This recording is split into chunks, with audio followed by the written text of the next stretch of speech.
Hoax. Apa sih yang teman-teman pikirkan kalau misalnya ditanya langsung nih mengenai hoax? Berita bohong? Ya memang benar. Jadi terjemahan langsung dari hoax itu sendiri adalah kebohongan atau berita bohong. Bisa disimpulkan seperti itu. Jadi hoax adalah berita bohong yang bisa merugikan masyarakat. Intinya seperti itu. Gambaran media soal hoax. Ya biasanya sih serem-serem ya, kayak informasi yang ujungnya tuh membuat onar di masyarakat gitu. Tapi memang bener nggak sih hoax itu berbahaya itu? Nah, gue bakal ngomongin tentang salah satu undang-undangnya, Undang-Undang Nomor 1 Tahun 1946 tentang Peraturan Hukum Pidana Pasal 14 Ayat 1 dan Ayat 2. Ya, gue ngomongin Ayat 1 aja ya biar nggak panjang. Ayat 1 berbunyi, barang siapa dengan menyiarkan berita atau pemberitahuan bohong dengan sengaja menerbitkan keonaran di kalangan rakyat dihukum dengan hukuman penjara setinggi-tingginya 10 tahun. Ya tapi sampai diatur sedemikian rupa di undang-undang. Jadi hoax itu sebenarnya cukup berbahaya. Dan akademisi Kamarudin Hidayat mengatakan momok dari penyebaran berita bohong atau hoax tak ubahnya seperti peredaran narkotik dan pornografi. Jadi narkoba sama porno sama hoax itu mirip.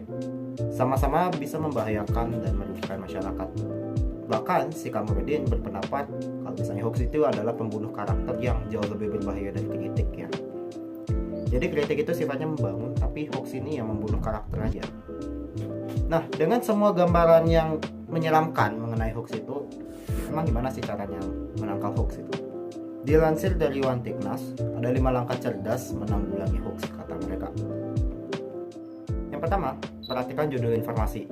Ya simpel kayak ngelihat, wah ini judul informasinya nggak masuk akal nih. Ya udah, kemungkinan besar itu hoax dan kalian harus berhati-hati dalam mencerna informasi dari situs tersebut. Lalu yang kedua, lihat sumber berita. Kalau di zaman sekarang kan itu kan kebanyakan web ya atau situs web atau bahkan media sosial pribadi seperti WhatsApp nih gininya. Penyebaran hoaxnya. Jadi kalian lihat sumber beritanya tuh dari mana, terpercaya atau enggak. Kalau misalnya nggak terpercaya, ya harus waspada. Bahkan situs terpercaya kadang juga menyebarkan hoax. Yang ketiga, periksa foto dan video.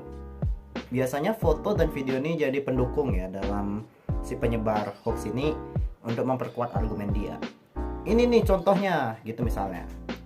Tapi ya zaman sekarang kan aplikasi editing foto dan video itu kan banyak banget ya. Jangan sampai buta dengan bukti palsu foto dan video itu.